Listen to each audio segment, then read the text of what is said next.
We're going over the 10 successes we've had in 2020 here on the Grass-fed Homestead.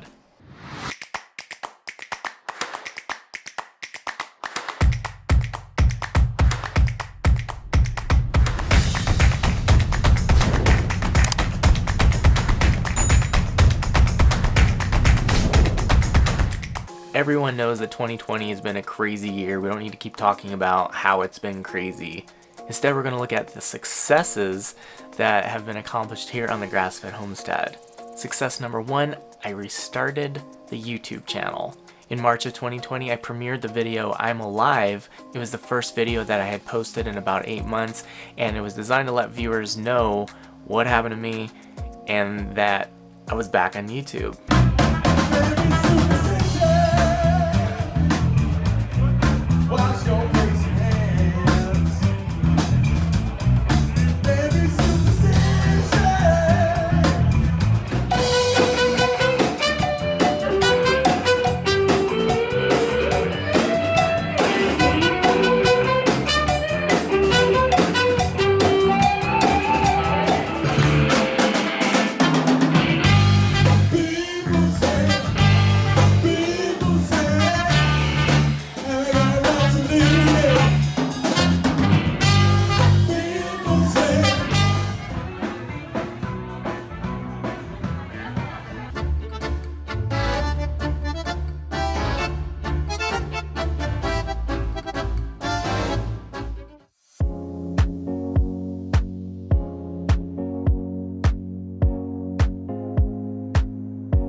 Number 2, return of the livestock.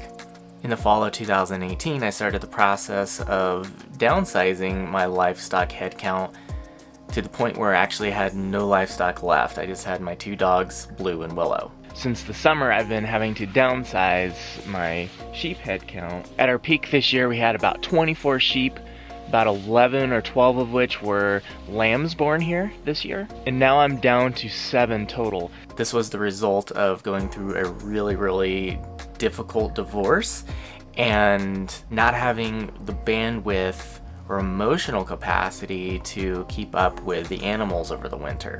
I took the time off to rebuild and recover with the intentions of getting back into homesteading in the spring of 2019. Only that didn't happen. When 2019 came, I still felt I didn't have it in me. I didn't have that passion that I felt I needed in order to raise the animals. So I went all year without doing any livestock management, any homesteading of any kind. Then came the spring of 2020, things were feeling a lot different for me, and I decided it was time to get the livestock back, and we brought first pigs back on the homestead. I got 2 Gloucester Old Spot feeder pigs that I raised all the way out through harvest. What's this? What is that? What is that? Hopefully they don't go under the trailer. I know, and they might want to, so we might want to kind of direct them that way as soon as they hit the ground. Come on. Go see your friend.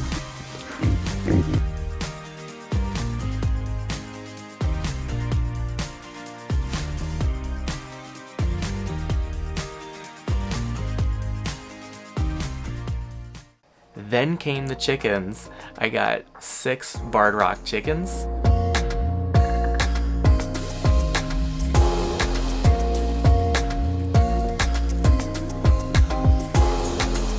What do you see over there? Chickens! What do you think? They're good. Are they, what kind of gender are they? Gender? Yeah. Female. Good. I love female chickens. The last livestock addition I made to the homestead this year was bringing sheep back onto the property. This is your new lamb. Tess was able to capture him without using the shepherd's crook even. Come here. If I can get the camera to focus here. There we go. I got 2 Katahdin feeder lambs, one of whom had his mother with him for some of that time, so we had 3 sheep at one point on the property. This is significantly less than the amount of sheep I used to have, but it was a really good starting point for me to get back into it. So the return of the livestock to the property was a huge success for me here on the homestead.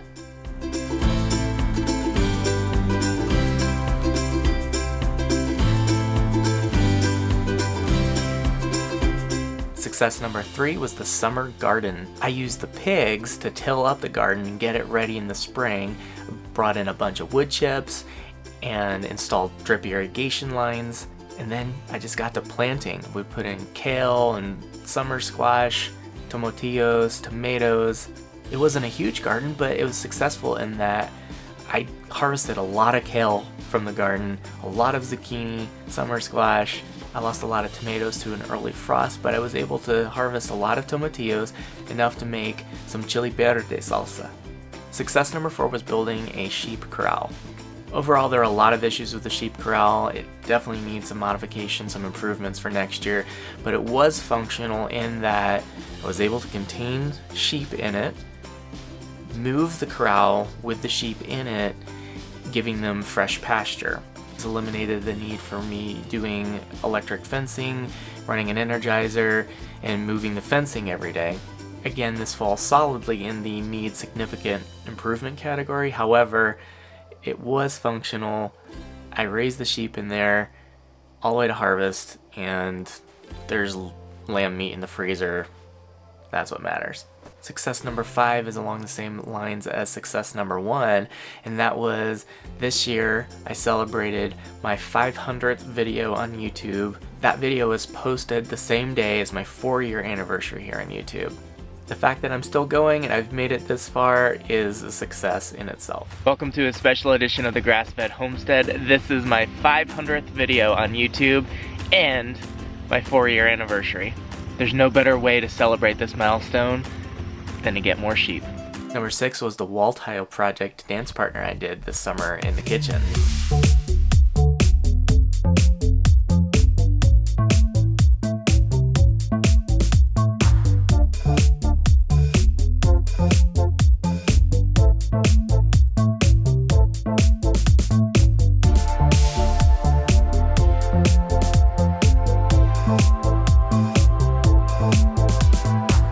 Might be a little bit premature in calling this next one a success, but I'm gonna do it anyway, and that is Willow. So my female livestock guardian dog has been dealing with some severe hotspot issues. She was just in a lot of agony. She was just in bad shape. My thought was just to get her cleaned up because she's just always dirty from being outside, and then she's gonna spend some time in the house, giving her some time to heal back up.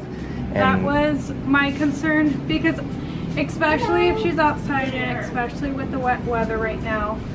With her coat, it's probably, I guess, harboring that moisture to where her coat doesn't want to dry on the very bottom. If you'll notice here, like on her neck, I do see her. like this, her skin on her neck is completely exposed.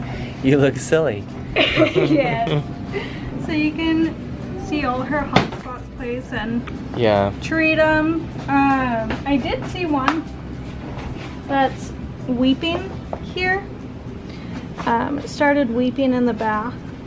We're gonna keep her clean, keep her coat short. I have this medicated shampoo for her. We're gonna have to bathe her once a week with it for 1 month, and then after that point, she's gonna need it monthly. We were at Dan's partner's house. You wanna go see Poe? Let's go see Poe. Hi, how are you? I'm doing fine, but Willow here, not so much. She's missing some hairs.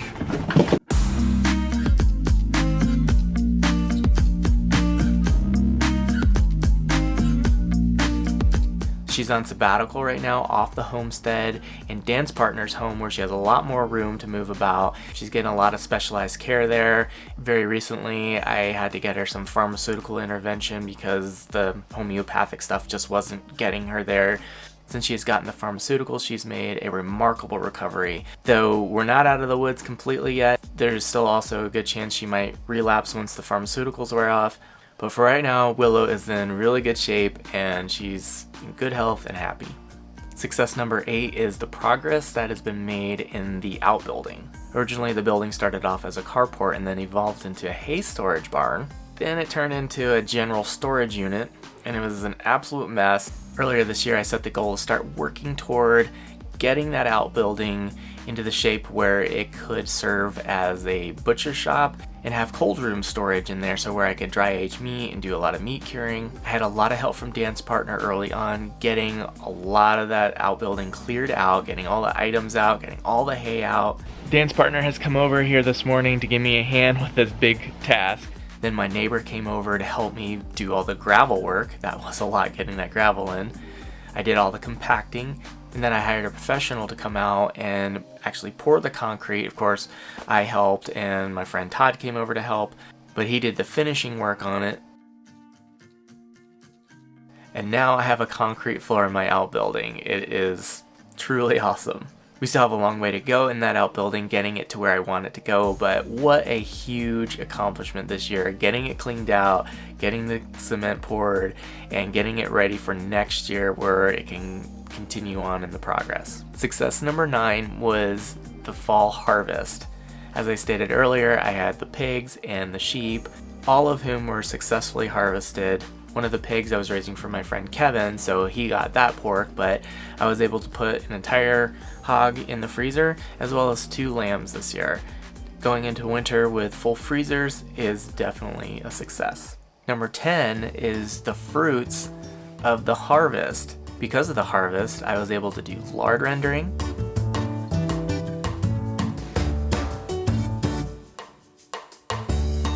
bacon curing,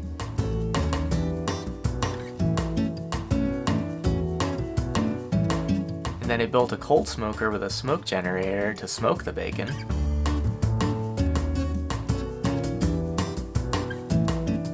And I'm currently at the tail end of curing some copa, so stay tuned because I have a copa curing video coming out very soon. There you have it, guys. There are the 10 successes in 2020 from the Grass-fed Homestead. Yes, it's been a crazy year, but it's also been an amazing year, a rebirth, if you will, a reestablishing of things here, and all these successes are giving me the momentum I need to go into 2021 and make it the best homesteading year I've had yet. At least that's the goal. As always, thank you guys for your support in watching these videos. If you haven't yet, please be sure to subscribe and leave a comment down below because I would love to hear what your successes were on your homestead this year. I look forward to hearing from you guys, and you will soon again be hearing from me right here on the Grass-fed Homestead.